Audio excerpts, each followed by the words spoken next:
before a year, when I was not knowing about the hiccups before some time, I was thinking this is like a increasing in the size of increasing the length of small intestine. Like that, I was thinking there is increment in the size of small intestine, but practically hiccups is not like that. Actually, hiccups is not like that. What hiccups is actually? What the hiccups is actually? See here, hiccups we can say hiccups is an non-respiratory movements of diaphragm. Non-respiratory movements of diaphragm.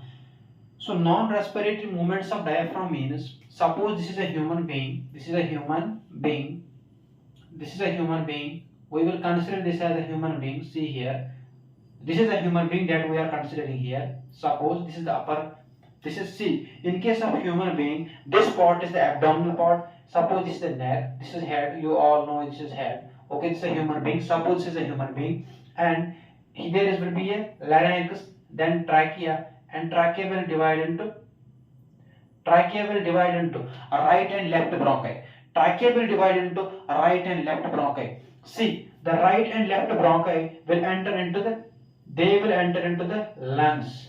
They will enter into lungs. Suppose these are the two lungs. That is two lungs in case of human being. Below the lungs there is an dome-shaped structure. There is a dome-shaped muscular organ. That organ is called as diaphragm.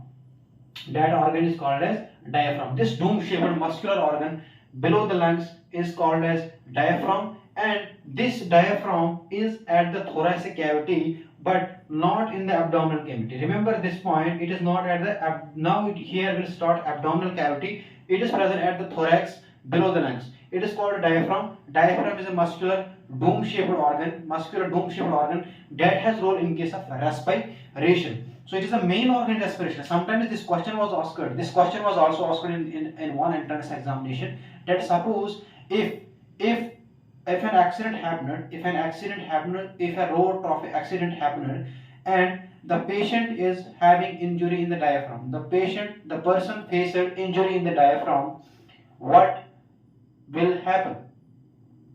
Remember, the answer was the person will die. If there is injury in the diaphragm, there are highest chances patient will die, because it will collapse the respiratory system. So because respiration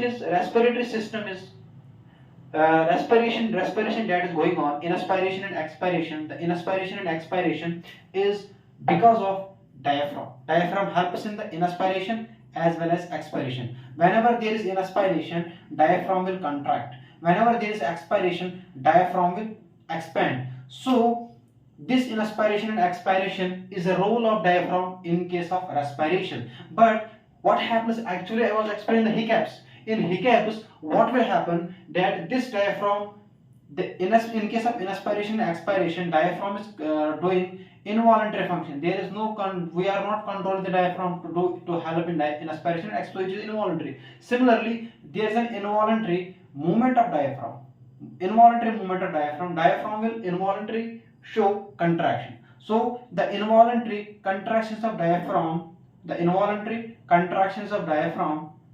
will lead to hiccups. That is actually hiccups. Hiccups is an involuntary movement of diaphragm, and why it occurs? It occurs because when there is irritation in the respiratory system,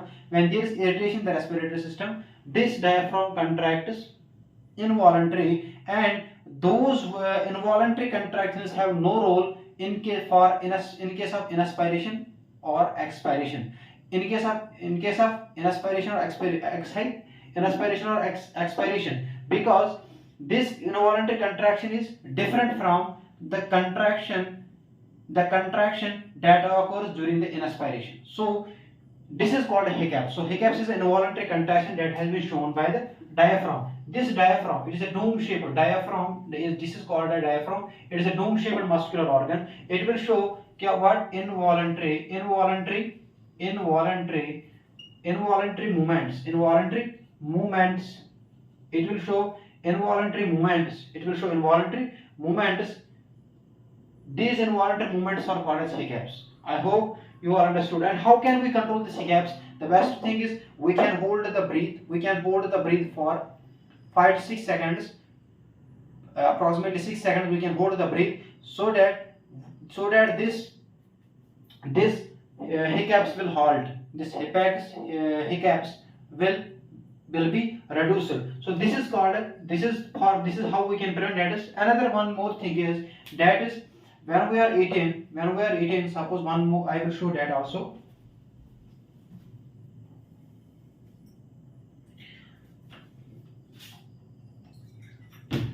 Suppose this is in water inside this bowl. How we can control the hiccups? This is in water in the bowl, in the glass. What we will do, we are drinking the water like this way, but in case of hiccups, this is in glass, we will drink the water like this way. Okay, this way. So it will be like this way, and we have to take the mouth on opposite side. So this is the way how to control the hiccups. I hope you understood about the small, someone was having the doubt on hiccups, so I have explained here. Thank you.